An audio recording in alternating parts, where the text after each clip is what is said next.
Hello, everyone, and welcome to the Breaking Uneven podcast. We love to talk shop, uncover the beauty of failures, and play a few games.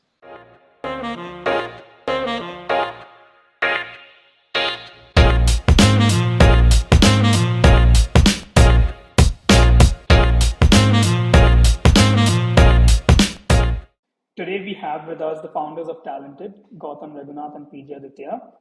Two mavens of the advertising world, Gautam and PG held the roles of CEO and CCO respectively at Dentsu Webchutney and led their teams to win at many of the biggest globally known advertising awards. They then left Dentsu to start Talented, but Talented is not just another advertising agency. But to get to the crux of it, we'll play our first game, the Twitter Pitch Challenge. So Twitter is known for its 280 character limit on every tweet, which sometimes makes it difficult to convey your thoughts. It takes about 20 seconds to speak 280 characters, so we transfer this challenge to you to explain to us Talented in just 20 seconds. But it's not so easy. You also need to use one emoji and one hashtag in your tweet. Now, we've never actually played the Twitter Pitch Challenge with two people, so what we'll do is one of y'all can go first, and then we'll have the second one go again. So who's going to be the first? Let's do it in reverse alphabetical order. Let's do Starting it. with Let's do it with a person who's got creative in their designation, which is not. okay, sure. Let's You have 20 seconds, right? So 3, 2, 1, go. Talented wants to give birth to 100 incredible ideas over the course of its lifetime, and then we shut down. Emoji and hashtag. Hashtag retirement plan. Hashtag old man emoji. Okay, so you just about made it. You're 21 seconds. That's because I gave like dramatic pauses and all, bro. Okay, fine, cool. So you passed the challenge. Gautam, do you want to give it an attempt? Oh my God. Okay, let's do it. Whenever you're ready. 3, 2, 1, go. The world doesn't need another advertising agency. Talented exists because we want to reimagine the agency experience both for our employees and for our clients. Emoji is the mind blown emoji, and hashtag. I'm good with retirement plan. Mine hopefully is a lot sooner than PG's. So you actually won the challenge. Well done. 18 seconds. Amazing. I hope there's a Which did you like better? I know he finished it faster. Which was the more? It was a time challenge, PG. It was a time challenge. It was a time man. challenge. It was a time challenge. And there's a hamper. I'm used to getting the brief wrong at times, Anuj. No, but Is there a hamper? Yeah, is there a hamper? Yeah, we'll say there was something. Okay, cool. Take it. Or if we see you at our next in-person event, then we'll hand it over. I want a subscription to Riverside FM if you guys are giving that out. We've not reached the level yet for them to give us any affiliate marketing, but let's see. But yeah, let's actually get into the conversation. I'll hand over to Gami. Okay, yeah. So first off, it was great description. It was nice to see two different perspectives of what y'all do as well. So that was interesting. But we want to ask y'all to explain your website strategy. Both of us went on it, and we could see that there is no information other than just like your logos. The landing page only has like the founders' names and socials and contact links. So is this a temporary thing, or is this a long-term strategy that y'all have in place? There's no. That's why when you said website strategy only, I was like going in my head. I'm like, what website strategy? Let's just say it's a The little lack bit of website strategy. I know. You can blame it to. You can blame a little bit of it to just getting on with our work for our clients and a little bit of laziness. No, but I think, and very, it wasn't on purpose, but there seems to be a certain sort of. Two clients have told this to us in the last 2 days. There's a certain sense of mystery as to who these guys are and what they do, and you got to make a little bit of an effort to find out more. And I feel like that's kind of been working in our favor over the last few months that we've existed, and as of now, we still don't have a website strategy. I don't think we intend on changing it anytime soon. Certainly not discussed it, PG. What do you guys think though? Yeah. Working? Yeah, no, I definitely think like there is that mystery. Like when I first saw that as well, I was like, okay, so like now it's gonna be a little harder to like get to know who y'all have worked with or what y'all are doing and things like that. So now I guess given that like two of your clients have also said that, is this something that y'all are gonna consider to keep long term, or are y'all gonna still think of like posting your portfolios or like things that you've worked with just to give people a better idea? Is this like convincing y'all to keep the mystery going? No, but I think, I mean, fair question. The way we see it, like 99% of actual new biz leads for a creative agency don't come through a website portfolio see and decide type thing. Our industry works very much on people passing work to each other, seeing stuff that people have posted on social, or hearing about good work from somebody and then seeing it for yourself, etc. Those are the real organic new biz channels, which and we kind of felt it was slightly redundant of us to assume that that's what a website can kind of serve, and therefore we just decided to fuck around with it. I can F's and B's are okay on Yeah, on yeah, yeah. on breaking uneven. Okay, Yes. cool. So yeah, so which is why we thought we'd fuck around a little bit with what the site would be, but we are very desperate for attention on all other platforms, including and especially our social. So we try to get our work fairly visible through that. Um, I think there's a interesting little thing that Gautam started when he was kind of like have one person. Essentially the person who's been core to a project be the one who's kind of talking about the work on social, and have everyone else kind of rally behind that. So we're trying a few things with with how we can make that work a little more visible and through which channels. But yeah, the website was just, we didn't really see much of an objective for it in the current time, which is why. Yeah, no, fair itself. And I think even from the whole people part of it, right? Getting people to talk about the work they've done and stuff, just gives them more ownership, and it obviously ties back into everything that talented is about. So, coming to the team itself, talented is changing a lot in order to support the people and have the people support it. For example, your ESOP program and the entire flat structure, all of those things. But as far as my understanding is that you also pay above market rate, right, to your employees and all of that. And I think in India, above market rate is kind of needed because market rate is not, it's dismal, right? It's terrible, and we all know that. But how does this work when you're then charging clients, right? Because then do you have to charge above market rate to sustain the model? And is that something that clients are taken aback by? Yeah, no, we think about this a lot. You're right. What's called market rate salaries, not just, I mean, particularly in advertising in India, is frankly pathetic, right?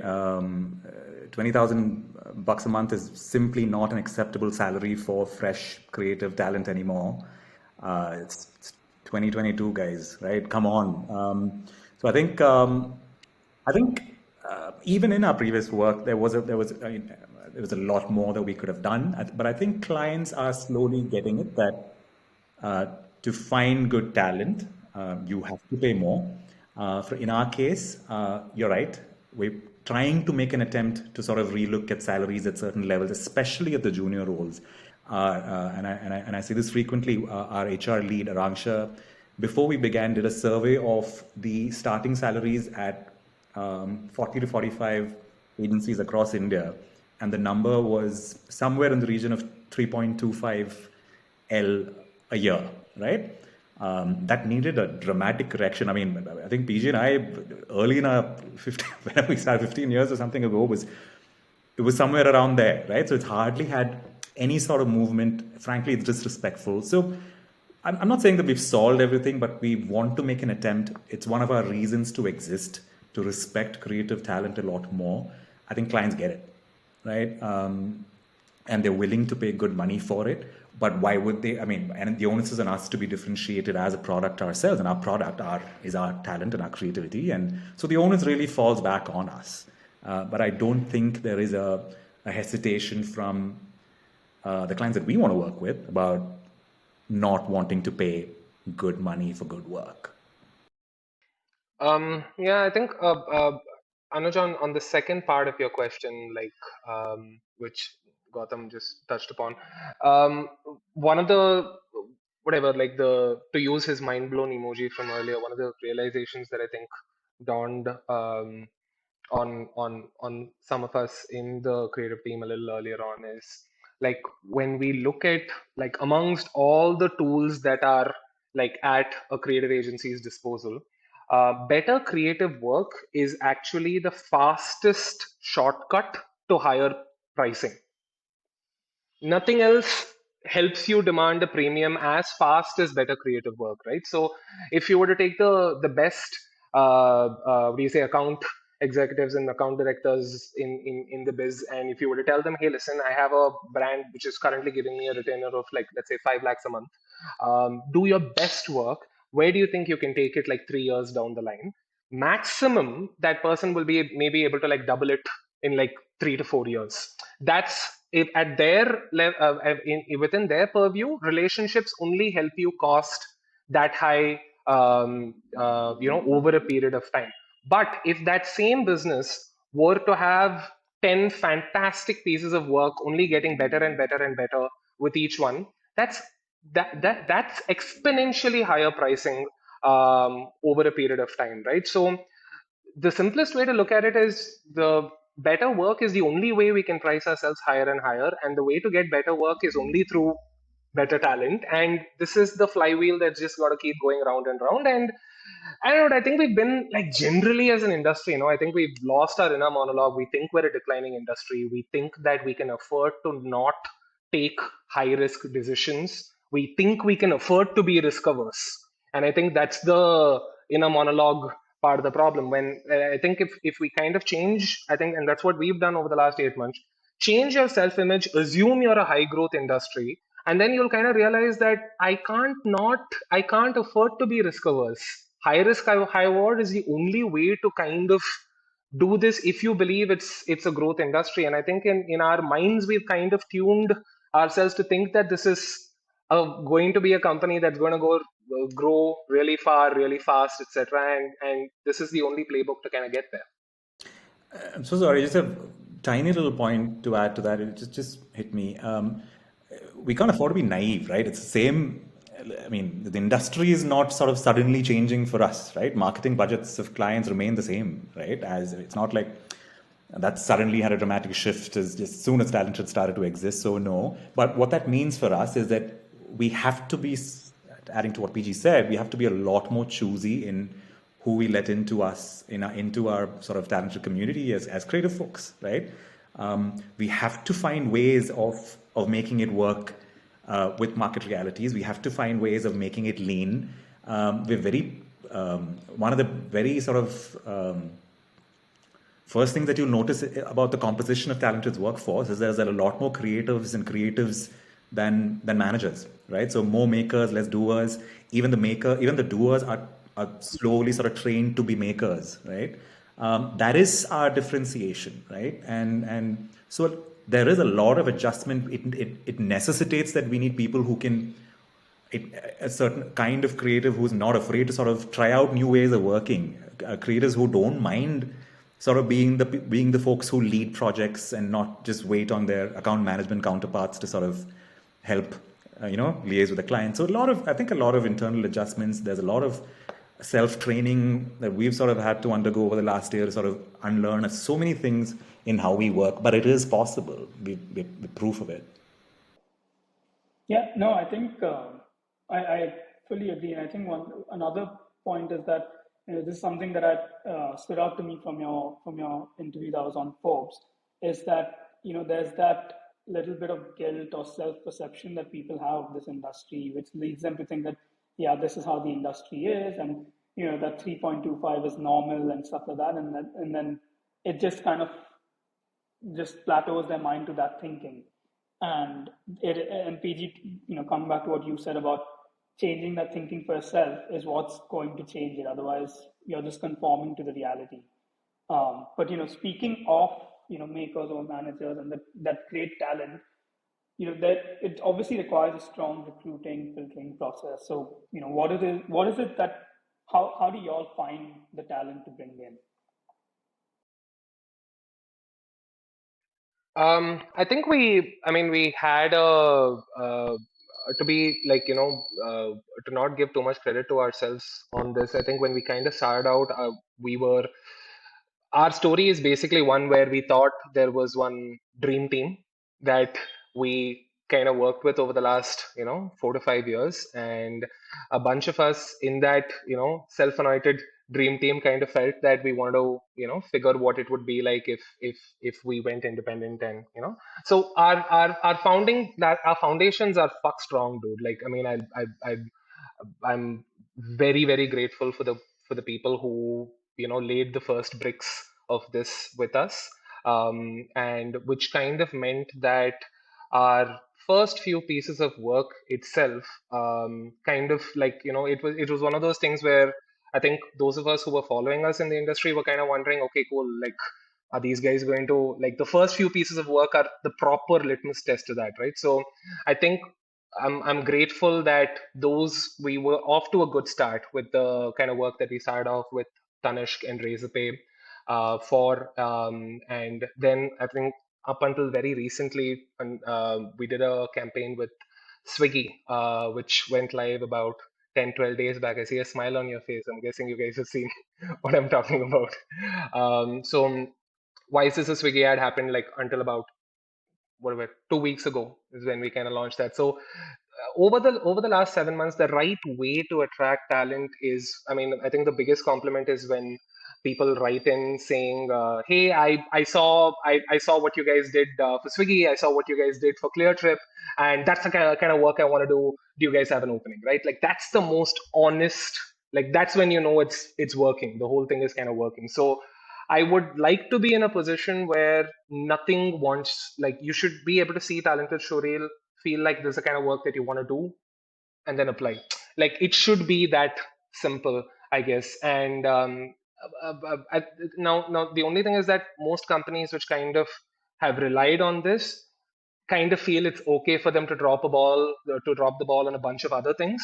So we've seen a lot of agencies who do terrific work, but then they use that as like the kind of reason why they don't need to pay as well as the rest of them. Why it's okay to have like terrible hours, where it's okay to have terrible credit culture and stuff like that, right? So I think that really makes you love the work less in some way as well, because you know that the way it's being made, so that little separating the art from the artist is becomes a little difficult in in that sense. So what I think we're hoping to do is to and done with decent success so far is have a bunch of internal policies that will guide a terrific employee experience, like what Gautam mentioned, and make sure that the reason the employees want to join is the work, and a good yin and yang of that hopefully should lead us down a decent path. I think we've also been historically sort of terrible at hiring. I think as an industry, I think the way that companies hire is usually like a good way to tell what the work experience ultimately is going to look like, right? So I mean, I confess we've been shitty sometimes at hiring too. Hiring managers tend to treat it like a very low priority activity, interviews, right? It's something that you sort of, you used to try to fit in around a couple of other meetings, and you find a 15-minute little spot, or you finish lunch early and things like that, right? We used to be guilty of that kind of stuff too. But in our industry, I don't think we can sort of get away with that kind of stuff anymore. We've sort of told ourselves very clearly that it's a huge part, recognizing talent, finding talent is going to be a huge part of our entire leadership team's KRAs. We're going to keep ourselves accountable for who the brightest, smartest, most creative talent out there in the market at any point of time are. It's our duty to know who they are, right? We owe our clients that. That's what we're pitching ourselves as. So I think serious sort of introspection in how we can better the process. We spend a lot of time trying to get the hiring process right. A lot of things that we took for granted about the hiring process that we want to fix. There's a simple little thing that we do now, very proud of it. In agencies, when creative people apply, there's usually a creative test, right? You got to spend like a few days or a week sort of using your brain and sort of coming up with something and send it. There's always been a little bit of up and down conversation about the how the copy tests are often used internally. So what we've done is we've anyone who takes any sort of test in Talented is paid.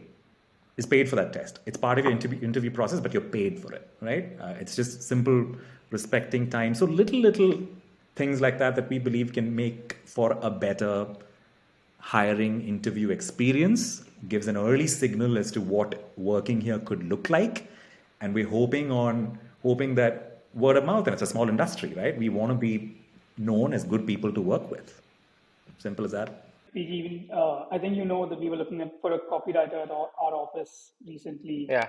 So we went through a very similar thing. That was like, it took up almost half my day for a couple of weeks every day to really go through CVs and follow up and talk to people continuously.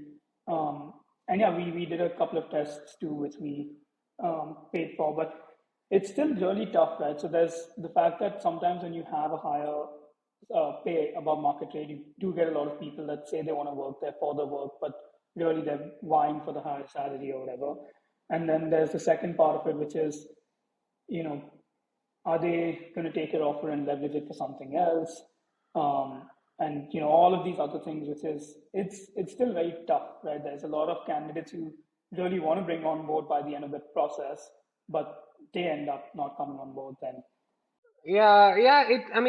It's dude, like, I don't know, man. I think those of us in the agency business, were a little more thick-skinned about hiring in general because we do so much of it. Like, it's literally the highest, the biggest cost to the company are people's salaries. We're a very unique business in that setup. We don't have a factory. We don't like make shampoo. Like, there's no like raw material. Like, people's salaries are where is our biggest expenditure. So I think we're a little we tend to not we do it in just more volume. So I think these kind of things are just like I don't think people take it too much to heart whenever something doesn't go their way, etc. I'm remembering this. I never thought I'd be quoting Kunal Shah on this podcast, but there was a tweet he made where he basically said, sorry for the cliche, but to his credit, he's a cliche, right? So, he said something on two kinds of companies pay really well. Companies with good culture pay really well, and companies with bad culture pay really well. Right. So I think it's easy. So there's a certain thing called shut up money. I think a lot of people like, I think the the type that you're kind of talking about is just, I'll throw a fat salary in your face. Right. Is That's a huge cancer in corporate culture as well. And then there's speak up money. And I think a lot of the companies that we admire and who do well, like, the money is the same. You don't get to actually see in that SMS invoice whether that's shut up money or not. It's the job of the leadership in the company to kind of make it very, very clear what that premium is being paid for.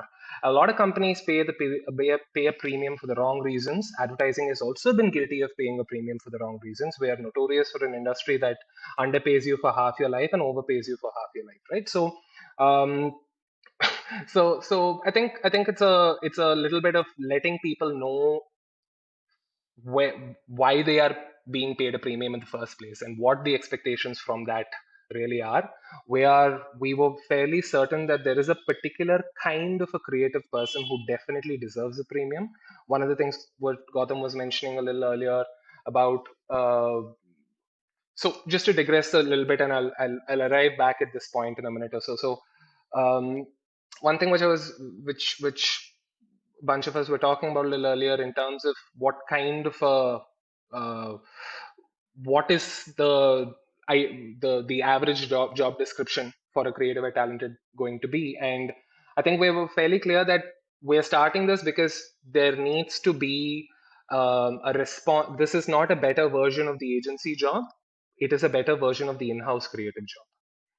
Right. So what does the in-house creative job on average usually entail? Like you have people who on average feel like they are on a slightly better remuneration than they were when they were in the agency side. They have better hours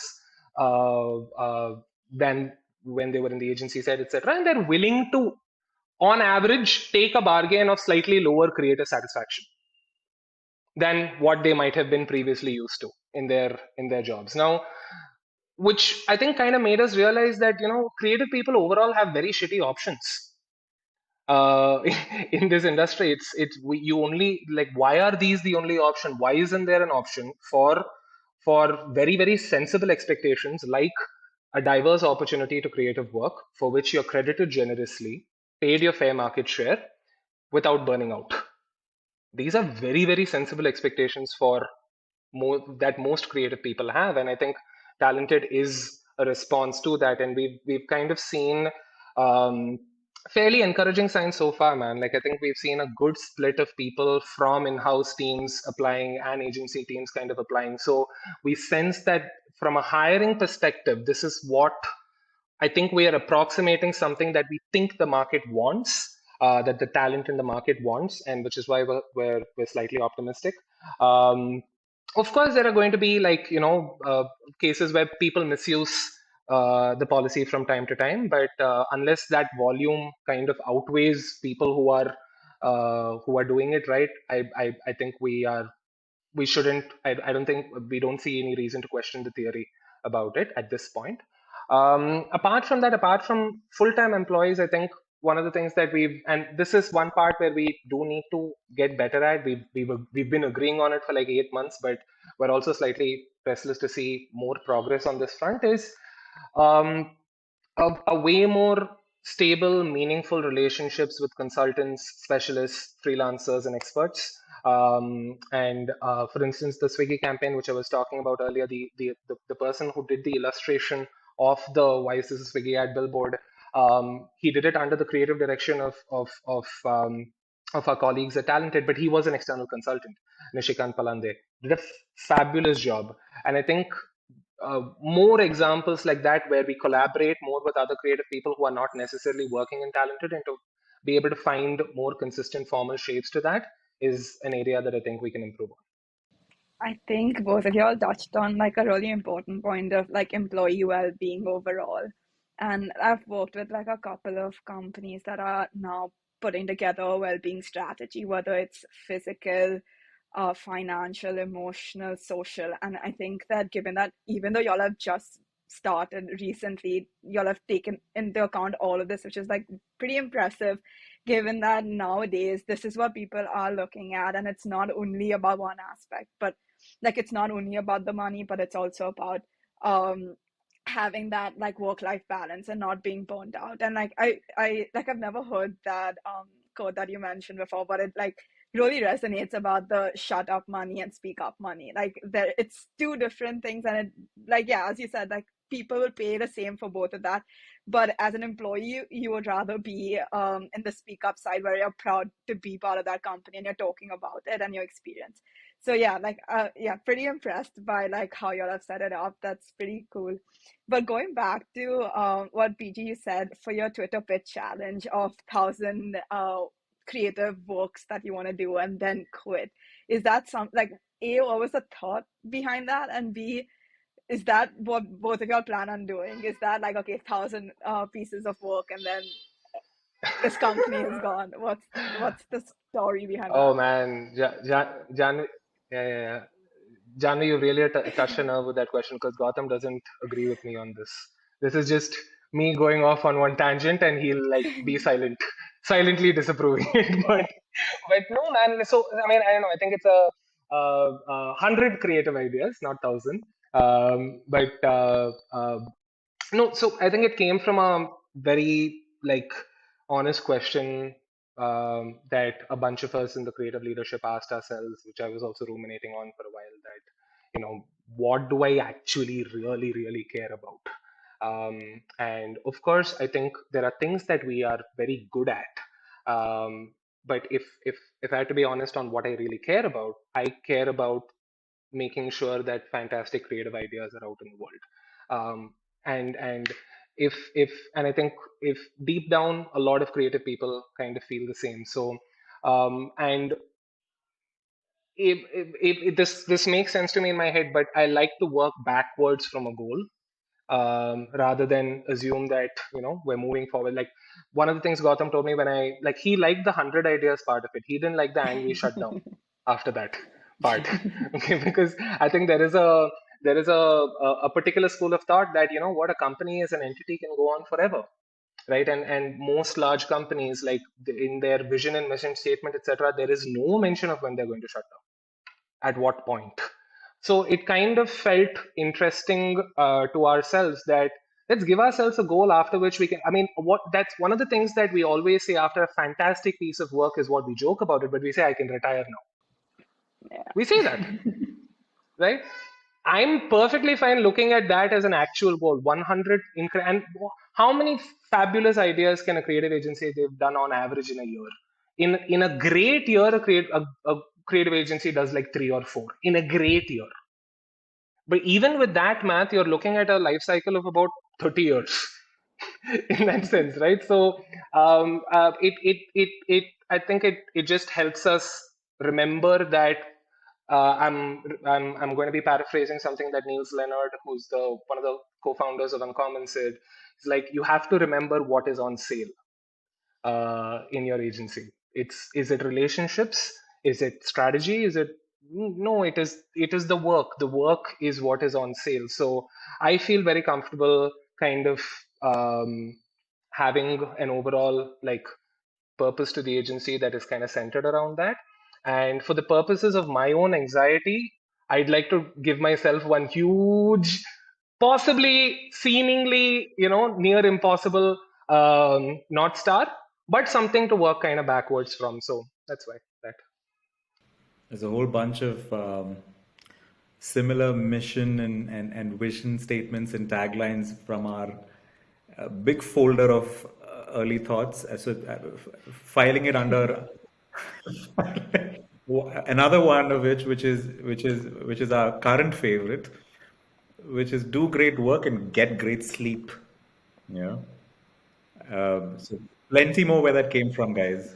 But what do you think about the 100 great ideas? Is this something that you would consider not just the 100 great ideas, but like stopping at that point? Like it's a new concept of working towards a certain Oh goal my God, I so wanna hear his answer. and like shutting down. I'm gonna get popcorn for this one, guys. Like,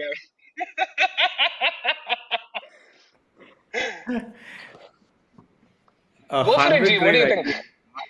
Hey, No, I said our, go for it.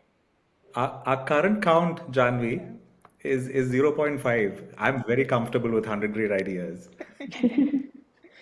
Bring it on. More of them. Quicker. There we go. Okay, yeah, that's There we go. Because the word to play, like where we can play a little fast and loose with, is what is great. Who defines great? Right. So we can happily, like, I think Gautam has. I've given him some good playing room with that word anyway. So yeah. I've I've uh, I've got legal to run through his sentence constructions once. Oh my God, that's funny. Yeah, no, I think it's just an interesting concept overall to see that, like, have a particular goal in mind and then like call it quits, which is funny. But yeah, it's not that anyone's holding anyone against that. So it's just an interesting, and yeah, I guess I've never worked backwards to a goal, so maybe something that I'm gonna try now as well, like have a goal in mind and then work backwards to it, because it's always like something that you push forward into. So that's interesting. But going back to your previous work, y'all were like CEO and COO of your company, and like how was it like leaving at that point in time, being at such like high leadership, because losing two important talents of that company would have made an impact on their like day to day. So how did that go? Like, how was your planning on leaving that, and what was put in place so that that company could continue working without you all? Oh no, I mean, I think both of us loved our previous company. Still love, present tense. It was in no sense of the word was it an easy decision to call it quits. I remember holding it in me for a good 2-3 months. This blasphemical, thought before I could even talk to some of my closest folks, which is PG, one of them, before I could even talk to him about it, right? And I think what turned out was that our ideas of what a creative company had to look like for the future was sort of diverging from what the larger sort of network idea of what a creative company should look like. And we had a lot of we had so many sort of little bubbling sort of thoughts and irritations that we wanted to sort of experiment with. We just simply could not wait, and talented as a result of that, right? So it was not easy. Loved the place, and it took a lot out of us to even think of leaving. I'd like to believe that we left it in its strongest place ever. We both did our time, 11 and a half something years for me, 9.5 something years for PG, and it was in its strongest position ever, right? And so yeah, I think both companies, their own sort of paths, and both in a good place as we speak. Yeah, agree. I think one of the things I remember the first time when Gautam even brought up the blasphemous idea. I remember I mean, again a cliche, but and I'm not fucking around with this, guys. I was actually at Third Wave Coffee in Indranagar in Bangalore. I understand it is the place where everyone assumes all of these conversations happen, but this is I not called you a when this you were at this third wave. I was at Third Wave. I went out for a smoke and I took the call. Fair enough. And this was during like whatever mid 2021 something when it was that our office is open, our office is not open. Like there was that purgatory period we were in, no, for a good like 4 to 6 months. It was sometime during that point, and the moment he kind of like the immediate next point he said after like should be whatever was like he was like, I'm thinking of actually making it substantially employee owned. And like I'm bloody naive about it, so I'm like, what does that mean? Okay. And because I'd heard the word usually used in like a lot of positive connotations, but then when he actually kind of told me what it would mean, it was so like like it was like, why isn't this happening in our industry? Like, why are we so afraid to copy this very very good idea from tech? And I think because like tech has copied a lot of good ideas from the agency business. I mean, Gautam and I, we spoke. I mean, neither of us is proud of this one session that we co-hosted at Spikes Asia about 4 years earlier. We have terrible stage chemistry, by the way, the two of us. This kind of him in his house, me in my house, WFH podcast format is the only one where we show some sense of chemistry. Put us on a stage and it's fucked. But in that, it was I mean, we remember bringing up this kind of point back there as well, like that ideally this whole concept of a slightly casual work culture overall, TT tables in offices, casual Fridays, come in a t-shirt, whatever, that entire thing owes its origin story to agencies. Yeah. We're the ones who did that first. We're the ones who first brought in guitars to the workplace and decided to end the day with a song. Right? So I think corporate culture has taken enough from agency culture. It's time that we also borrow some very, very good ideas that we're seeing happen in other industries. One of them was this. And to this thing on what Gautam said earlier, like he and I collectively spent 20 years in our previous jobs, but by design, when we left, we were mandated nothing. I mean, we were given nothing but a legally mandated gratuity, and that's just the fault of the design. It's not a particular company or whatever, right? So our ambition was, even if someone spends half that amount of time in talented, there should be a prospect of long-term wealth. And I think it's also fairly reflective of, I mean, if you kind of think about it, like all of the legacy large agencies that we know, most of them are named after their founders, right? Doyle, Bain, Bernbach, Ogilvy, Mather, like all of the Wyden, Kennedy, these are all Yeah. founders. And that also kind of in some way reflects the financial structure of the company, right? So and it's kind of telling from from the way that the agencies have been named as well. So I think in some way, considering where we plan to be substantially employee owned, like we want to be named after everyone in the company, and hence talented. Yeah, no, I think yeah, I agree. I think it's that point that you made about the nomenclature. Actually, I've never really thought of that way. I think it's, especially in the advertising world, so common to have your founders as their last names and whatnot. But yeah, I think there's so many different ways to give employees back. It's not like you have to do all of them. You just have to do a good mix of them so that people feel like they actually have proper ownership in the business and everything that the business does, a say in everyday decisions, and that's what makes people even work harder long term, right? Is when they feel like they can actually contribute. But I think the bunch of different conversations we've had so far, and I think our next game is going to bring out a lot more of just the difference in perspective between the two of you. So we've got this. I'll hand over to Janvi for red flags. I like that you're pushing that angle, Anuj. The difference in perspective. That's where the clickbait is really going to come from on this episode. Um, so yeah, we have a game called Red Flags, and we're gonna give you three situations composed of two things that are great and one thing that's not so great. So the red flag. We've adapted these situations for talented, and you then have to pick which one of these three situations that you would rather be in. So situation one is that talented is now 50 strong people. Uh, Second is talented is working with 25 clients. The third, or the red flag, is that PG has decided to leave the firm, because I'm going to adapt this further given that we've hit the 100 creative ideas. Situation two is that talented is highly profitable in the first year. You've got a line at Cannes, and one of your works creates a massive political controversy. Situation three is that talented is working for clients internationally.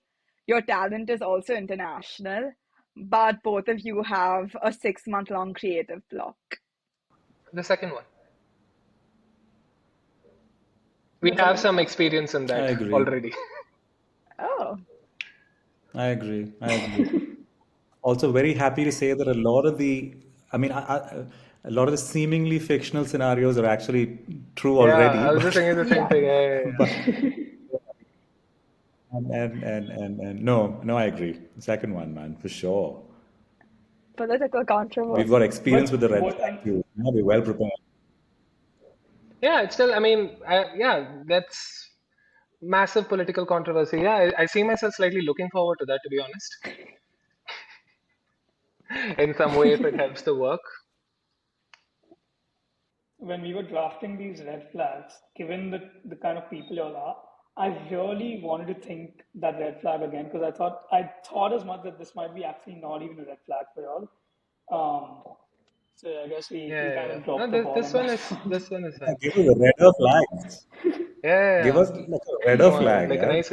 I mean, what if I mean, this is a huge given if we end up working with a political party, right, for one of their campaigns. Like all the work is bound to be political. So The second one, I think mentally we're generally prepped for. Um, Yeah. In fact, both the other red flags.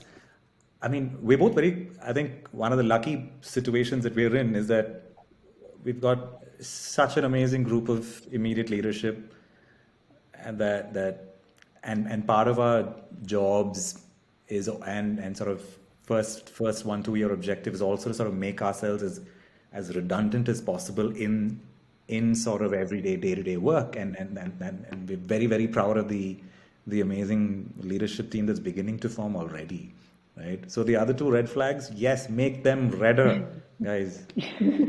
No, I mean, okay, so two thoughts on that. One, I did think that if you'll throw situation three, a lot of like the reason why that red flag would be okay is because the team is, is not just y'all, it can continue even if y'all have a creative block.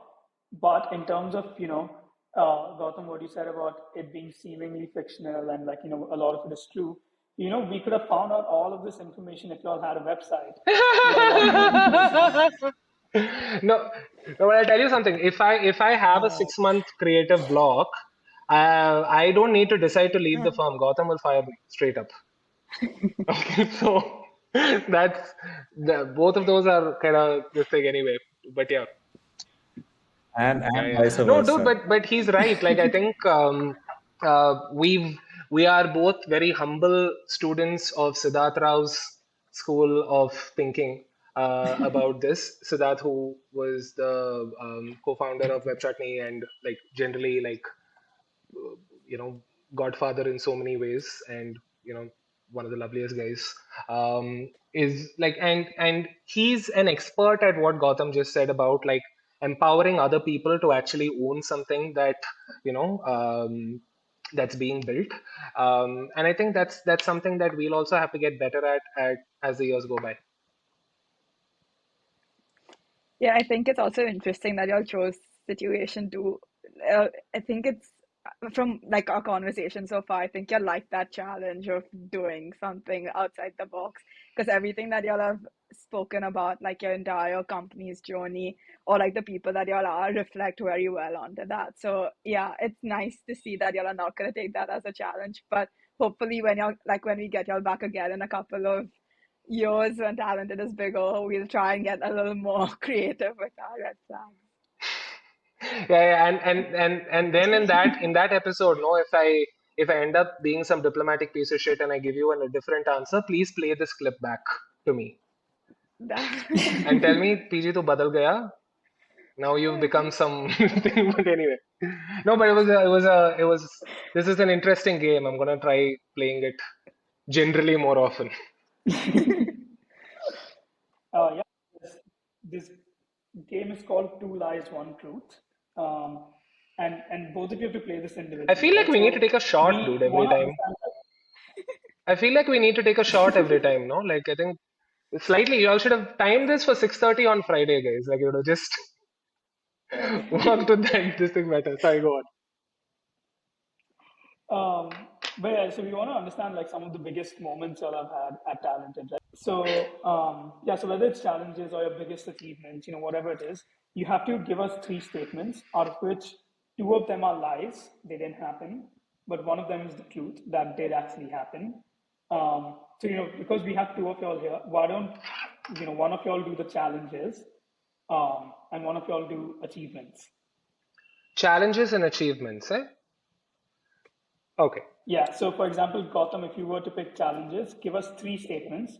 One, which is one of the actual biggest challenges you'll have had, and two lies, and then we have to try and guess which one is the truth. We became a top one of our recent pieces of work became India's top searched query on Google. We are we're moving into we're finally moving out of WeWork and moving into an office space, which is going to be a cafe come creative agency kind of a space. And giving, um, we're all taking a year-end break from the 23rd of December till the 2nd of January. I think the second one is true. But Anuj, what do you think? Okay, I'm gonna take a guess. I feel like I'm gonna be cheating because I remember Gautam mentioning something about the office in one of our previous conversations. I did. Yeah, I can't remember whether you said you work out of a WeWork, like you're like moving into a WeWork or moving out of the WeWork. That's what I can't remember. But We are and wondering the then same, again, Anuj. with why Every day we're wondering the same. Are we moving into WeWork or out of WeWork? no, and then with why is this a Swiggy ad? Obviously, the first one is also a big contender for Yeah. Recruit. So I'm totally blocked, but I'm just gonna go with number two as well. That number two is Number two is the the lie. lie. Are you asking? Oh, it's a lie. No, I'm asking. Do you think number two is the lie? You're asking. Number two is the No, wait. it's Have the you truth. given two truths and a lie, or have you given two I've lies given and a two truth? truths and a lie. No, I've given Oh, two truths okay. and a lie. Oh shit, I broke the rules. Okay, I've given two truths and a lie. Oh, okay. He Okay, so it's the opposite, he's Anuj. given So two then and the a last half one is the lie. truths. Yeah, the last one, the lie. Yeah, so I'm gonna say the last one is the lie. Last one is the lie. Yeah. Okay, cool.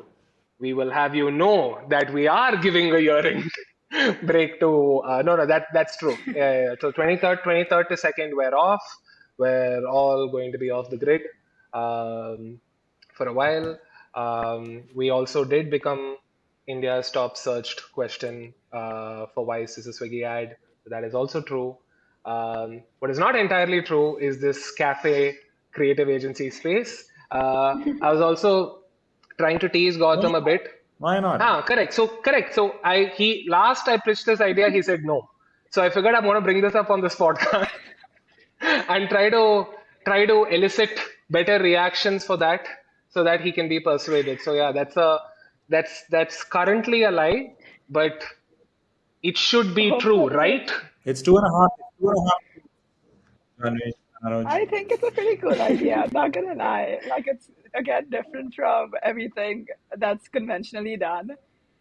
That's why, yeah, because like he put it. So Yeah. initially, I thought it was like two lies and a truth, and that seemed to be something that would like pop out or be different, and that's why I thought it was the truth. But yeah, if that ever opens up, I'm visiting the cafe for sure.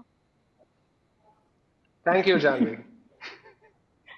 I'm yeah, I'm gonna play this part of the episode back to him as well, whenever in doubt about this idea. Super G, your turn, your turn. Challenge one. Challenge one. Talented is really struggling to find the right talent. Challenge two. Talented is really struggling to find good remote chemistry working between our teams, right? And three, Talented has a more than expected rate of failure at pitches. Our own self expectation, our own expectations of us. Hey, John, you wanna give it a go? Give me a second.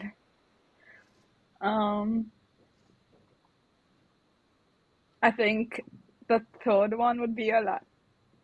So Wait, I that's forgot not what the true. first one was. The first one was So, finding talent.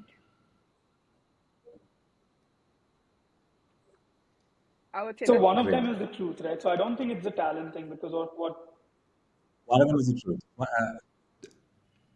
One of them is two Oh, you truths. also Never got the bad. Two brief truths, wrong. one lie. even you got the brief Two of You wrong. them also are got the truths. brief wrong.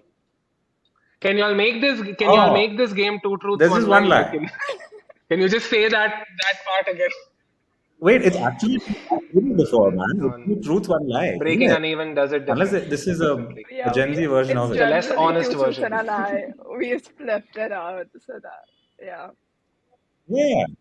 Okay, but it's Oh, fine. So okay. there's Oh my God. Okay. Didn't listen to the brief properly. Ah, bad. Anyway, yeah, so the but we're lie playing is two in the truths. first one, I think, of Okay, not so finding talent. But Anuj, do you think differently? Talent, Wait, what remote were the So work, the three? three, and Gautam, were pitches. Pitches. expectations. Ah. Two truths, one lie. Okay. Do you Wow. remember which one is the Yeah. truth? What's your answer, Janvi? The first one? Now I'm questioning my answer. I do. I do. I do. I do. But I have two truths. This is one lie. I do remember Oh, which of the fair, two are fair. truths, though. Oh. So Janvi chose the first one to be the lie. And I think I'm going to choose Got the it. first one as well because, PG mentioned earlier that y'all have that kind of great work, people want to do great work, and that cycle. I'm hoping that that exists already, so I'm going to say the first one's the lie. And given that you Yeah. forgot it as At well. least in my estimation, yes, absolutely. Plus, y'all are moving into new office It's a space. convenient answer. It's the first one. I don't remember what it was, but it's the first one. So, plus, No, no, no. It really is. It really is. I think we are kind of figuring our way around being remote first, and the nuances of collaborating on camera, and because our industry is not really built, hasn't never been built for that, but we're getting better at it. Um, we've really sort of and I think it's a good thing in year one. We've had plenty of failures of our own sort of mismatch of our own expectations of us in how we present ourselves and our creative work to clients. And yeah, so those are the two truths, and the first one was a lie. I think what I find is just a thought that I had a while back is that when you have a flat structure, right? So imagine, to me, whenever I imagine flat structure, it's just a rectangular office space. There's a large table and everyone's working on the same table. Right. So now, no matter whether you're trying to call out to someone who's got 3, 4 more years of experience than you, or like one of your juniors, you want to talk to them, you just be like, hey, like, what do you think of this? You're just talking across the table. So in a flat structure, you actually have so much more just direct conversation that then remote work becomes tougher because then to have like a hey, like quick, hey, just a quick question, you actually have to text the person or get on a call, and there's a much bigger step there as compared to in a corporate office when you're walking 2 miles to your boss's cabin and then talking to them, then you'd rather get on a call virtually from home. No, yeah, no, I agree. But even that little point, I think there's advantages and disadvantages, right? In our previous work, we used to use Microsoft Teams, where there's no friction between you wanting to make a call and the other person receiving a call. You just dial the other Yeah. person and like it blares the ringtone right on the computer. Here, now we use Google Meet, which initially didn't make sense. I like I just want to be able to fucking pick up the thing and sort of call somebody. Here, you got to send in the request, right? Which now seems like, isn't that the most nicest obvious thing to do? You just can't. You're not. Why would you try and interrupt someone during their sort of individual sort of work time instead of thinking they just have to pick up your call whenever it is. So I'm actually on the fence about of that. I think there are upsides and downsides. Those are the easier bits. But learning by Yeah. noticing what someone else is doing, or learning by osmosis, and sort of feeling where you are, and how just generally things sort of happen when people get Yeah. together. That we miss, and that was an essential part of our growing up in advertising, and we hope to sort of get that back in some form or the other. So back to PG's two truths and a lie, we're still sort of actively considering what our office space could even look like. Huh? That Was that was a lie? And the Okay, true also okay, in truth. that was the cafe. yeah, and and the cafe, and so yeah, so we're considering what an open plan office. I don't know if that makes total sense anymore, right? When you're used to a lot of people who this Diwali was the first time that every single person in Talented actually came together in one place when we had our Diwali get together. And I talked to the few of them who were not in Bangalore when they were down, and I was like, "How's it being in office?" They're like, Yeah. "I'm getting a lot less done, the last 2 days," and it's true. So their silence sort of personal time and sort of yeah creating work on their own, that when you come into a communal space, a lot of that time is no longer yours, right? So I think you got to find the right balance. I think that balance will have to translate also into how the physical office space looks. Still sort of thinking actively about what that looks like. Yeah, the hybrid structure, I think it's really important to put into place because, as you said, there are pros and cons to both aspects of it. A lot of people find it more productive to work from home because you get so social, you're meeting people after so long that like you get really social when you're in the office. But at the same time, it's also that especially in like the creative field, there's a lot of brainstorming that also goes on within teams, which sometimes is more productive when you're in person. So I don't know. It's a tough question. It's a tough thing to like balance, but it's something that can also be possible with like trial and error and like try and figure out what best works for the team that you're a part of. But if you'll get a better situation about that, we'll be interested to like know where it reaches out. But yeah, on to our next segment, which is Cool. Should we? the Yeah. which is the rapid fire. So given, I guess, PG went first for all the other ones. Gautam, do you want to go first for this one? Let's do it. Okay, perfect. Let's do it. Let's do it. So the first question is, how many all-nighters did you both pull in the last year of Talented, in the last 8 months? We're actually early morning people, both of us, and but yeah. So I'll have to say very few, but I think both of us currently, you know, how you it's just basic sort of common sense now to text someone before calling. Yeah. Yeah. I think we have successfully got over over that requirement, whatever time it is right now. So I don't know if it's an all-nighter as much as, yeah, we're very sort of I think comfortable with deep thinking about what we are building 24 hours a day. The scrappiest thing you've done to build Talented? Oh, can I take this one? Okay. Go for Yeah. The registered address, gee, it has to be the scrappiest thing. it. I know. We're having a tough time. I mean, when you're registering a company and you got to have a physical space, and it's not really conducive to sort of remote companies, right? And at that point in time, we didn't have even the WeWork space, right? We were all working out of Yeah. our houses and like and coffee shops and third waves and things like that. So I tried my address and that had problems, and then we tried PG's address and some friends' addresses and all of that, and the finally our official registered address still until we have our permanent office is PG's mother-in-law's and father-in-law's home address, which has a bright outside of it. Oh my No, God. so I mean, so yeah, so we and yeah, that's that. I mean, not as crappy from us as PG's in-laws. You know? Yeah. Oh, That's that's funny. amazing. Do That's y'all amazing. So you've actually got a board there with your GST number and whatnot outside the Yes, house. yes, yeah, and we work out of there too. Yeah, why not? We're good people. do y'all want to answer the rapid fire together? Like, will that be a better this thing than doing it individually? Sure. I just want to win the hamper. I'm good. I mean, whatever gets me more points. Sure. He can have this one, no Teamwork. problem. But we'll answer it together, no problem. Okay, perfect. So the weirdest So place that your y'all have first worked from, your first sorry, the weirdest place place. that y'all have worked from. Weirdest place. The weirdest place that we have worked from. Nothing really rude.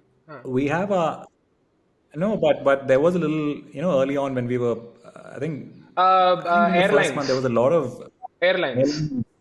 hey, Airlines hotel. airlines. Yeah, Yeah. airlines is a famous sort of dosa joint. It's right next to my place. Love that place. It's like a big banyan tree and a lovely open ambience and a place that hasn't been renovated in 35 years. And yeah, I don't know about weird, but Amazing. Yeah. a lot about Yeah, the early that sounds thinking actually really around nice. talented. Oh, airlines was Love also it, love where it, love I it. think in our first, I mean, and yeah, it's one of the old Bangalore joints, right? Which don't like it if you're just like s- just generally sitting there and chatting. They prefer if you eat and like it's similar to some of the old joints in town in Bombay as well. Eat, get up, leave, no chit Yeah. chat, right? So it Yeah. It's got everything. It's got everything. Room waiters, plastic chairs. correct. Huh? So at that place just became a weird one to slightly discuss, like, how to plan this company and stuff like that. Like no existential conversations are possible at airlines. So we ended up pissing a lot of the waiters off by the end of it, and they saw that we were like coming like twice or thrice a week for a good 5 to 6 months. So yeah, I guess airlines right now. We honestly, yeah, but this is a good question, Janvi. We need a more impressive answer to this part. We will, For the yeah, story. yeah. Hmm. Um, your favorite ad legend. Favorite ad legend. Currently, Niels Leonard, co-founder of Uncommon London. Yeah. Do Gautam. you have one? Gautam? Mine. I think at this moment in time, it has to be Dan Wyden, I mean his passing and all the tributes and all of the showcasing of his work recently just sort of really sort of hit me as to what a beautiful body of work the man and his team have sort of built over the years, right? And I think today, I think Cannes Lions announced that the titanium lion is now going to be named after him, which is, yeah, fucking amazing. Yeah. Wow. That's pretty Yeah. cool. So yeah, Wow. Dan Wyden. Your favorite work that Talented has done so far. Mine is the last piece of work that we just did 2 weeks Sick. ago. Vice is a Swiggy ad. Mine's the first piece of work that we did 8, 9 months ago. And I don't know if you guys have seen the interview by Tanishq. That was the first piece of work that we put out in the world. Yeah, that still remains. Maybe it's just close to my heart, but He also did the it voiceover is for that. most That's why. certainly my favorite. Gautam That's is so cool. is done the voiceover for this Tanush film. It was a one little funny. I need That to could go have back and watch it Yeah, again. yeah, yeah. Yeah. That's him. Yeah. that could have that answer could have been filed under Oh Scrappy's thing, yeah. Though the reason why we did that was Yeah. not but the scrap. truth is, Yeah, it wasn't scrap. yeah, though the reason wasn't We Scrappy. just I mean, they genuinely genuinely really liked liked, my yeah, voice. Gautam's voice. Yeah. Or was it that the first month of Talented, y'all didn't have enough money to hire a voiceover No, artist? no, no. That which is why, dude. That Like, could I be. mean, it would actually like be more fitting if that were the reason. But no, he was meritocratically chosen. That's wild. That's cool. Amazing. Which hobby of yours did your work kill? Ooh, very good question. Screenwriting. Oh, you're a screenwriter. I was actively screenwriting until about 7 years ago. I ended up getting one credit in a feature film, and then there was another one which was bound script was ready, about to get into production, and then overshot budget, so that film never happened. And then after that, I think work on the advertising side picked up fairly well, and I've now been able to get back to it. So that's one thing which I'm still like annoyed about a little bit. But hey, maybe talented films someday, who knows? Yeah. Yeah. Absolutely. It's And all he's about the actually work-life balance. brilliant at it, right? Mine's actually the opposite. Mine's actually the opposite. I feel like I mean, I feel truly sort of happy with my day right now, and it just made the rest of my day easier. And I feel like I have more time. I don't know, mentally. So I feel like I have become better at what I've wanted to do outside of work as well. So I'm finding myself running a lot and cycling a lot, and these are things that I just could not fit into my day earlier for some reason. So yeah, kind of the opposite for me. That's cool. Um, Amazing. what was your biggest oh shit moment? Um, realizing that we will not be able to take a break between Webchutney and Talented for me. We quit Webchutney on a Friday. We started Talented on Monday. So this Whoa. yeah, so it was that was I mean, I think we basically just took a call to like not let go of the momentum. Can't take that stuff for granted. But one of like I mean I mentioned Niles Leonard before. So their agency, Uncommon London, I think Gautam introduced me to their work like about late last year, and they had a similar story. Like they set up, they were the leadership of Grey London, and then they took a break year after that, and then they started up Uncommon.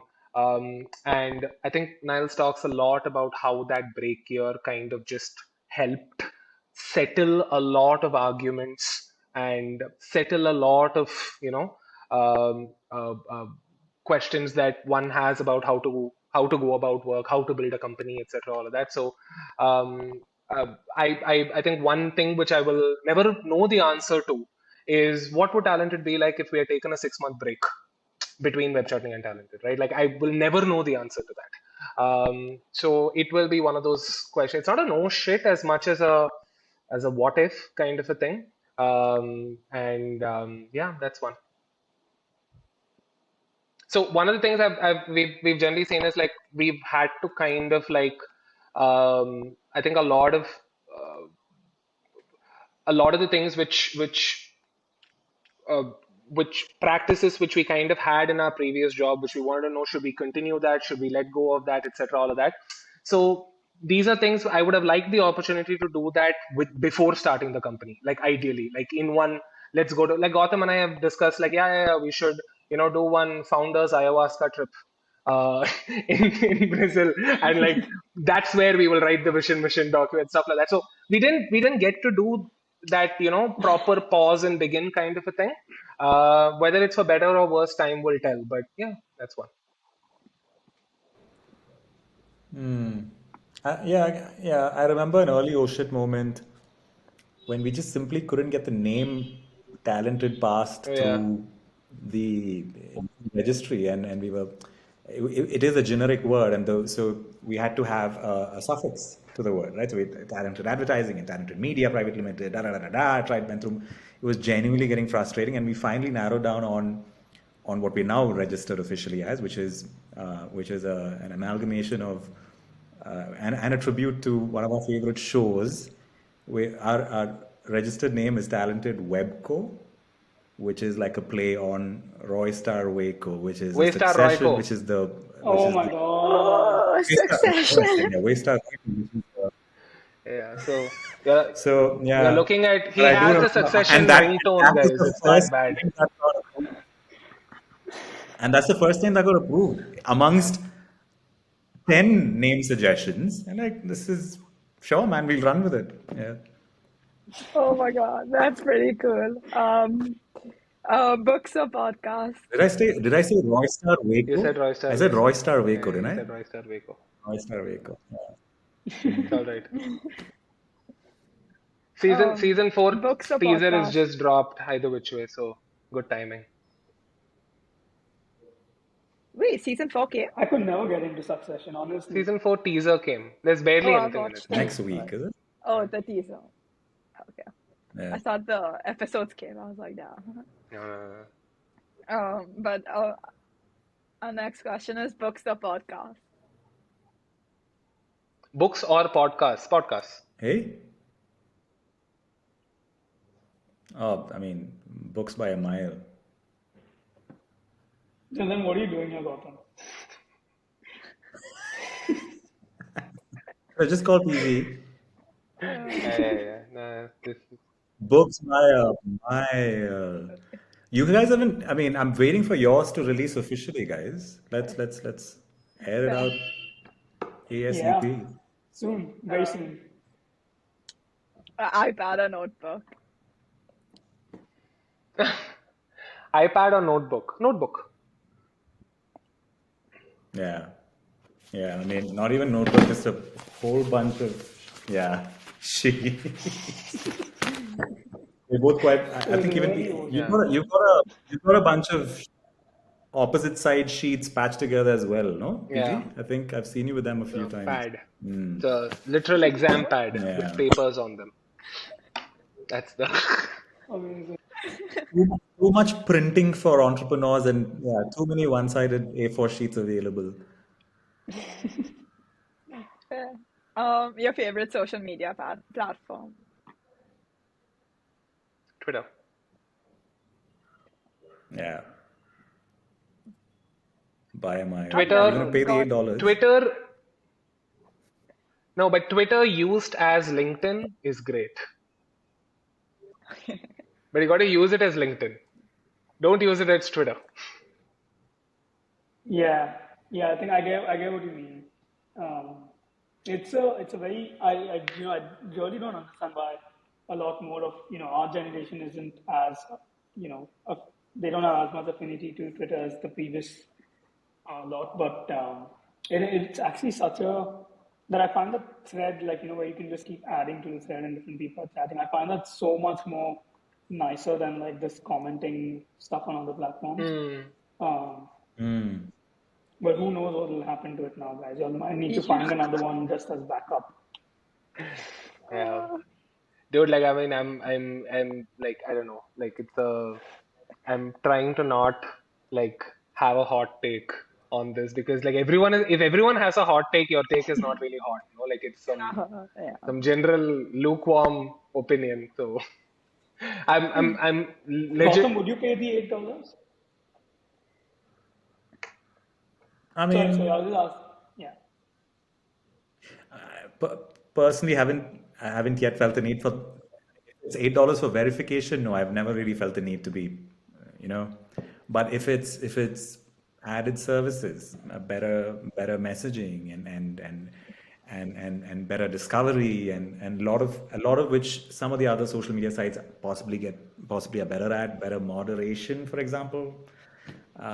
Yeah, maybe then it's worth a little fee. I think they're sort of adjusting. I'm assuming they're adjust the $8 for country parity as well, right? Yeah. Yeah.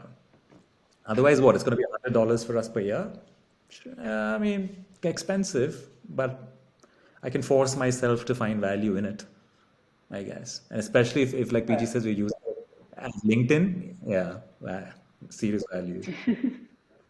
We do pay for LinkedIn though, right? Like if you are a premium sort of subscriber of LinkedIn, which Yeah, is you do. to discover, It's very right? That's expensive. even more. That's double the price of what this proposal is. So absolutely. But that concludes the rapid fire segment and bringing us to the end of the conversation. But before we come to an end, we have so what we do is we ask our previous guest to ask the next guest a question. So we'll ask you that question first, but Ooh. then we like you all to ask our next guest a question. They don't they don't know who our So next guest is, so it's generally on random. But your question is, Tell me one niche thing you're into. for me at this moment, I don't know why I'm on a deep rabbit hole of Brazil politics. I have no clue why. I've just gone into this deep little rabbit hole, and like, yeah, that's But it's a good time to go into the rabbit hole of Brazilian politics. I mean, hopefully there's a good amount of good change uh, coming there in the next couple of years. Experimenting with the air fryer is mine. yeah, it's not niche anymore, man. That's very Like, niche. Do you have an air fryer? not at all. I do. See, it's Absolutely, I niche. use it every day, man. So I'm Three trying. out of four on this call is not niche. We okay. So okay, PG chalo. is PG is the only subscriber of movie Oh yeah, uh, sure. We in can do movie. India. Oh, what? Yeah, we can do movie. Yeah, movie is great. More of us should watch movies on movie. Definitely. Uh, Another niche thing. Yeah, no, yeah, sure. Yeah, these two probably. Yeah. Okay, interesting. No, but thank you both so much for joining us. You all have been an absolutely amazing team to speak to, and Yeah. thanks for playing the game as well. Being prompt with everything, it was so much fun speaking to you all. Thanks, George. Same Yeah, here. thank I you had a so great much. time. Right back to you.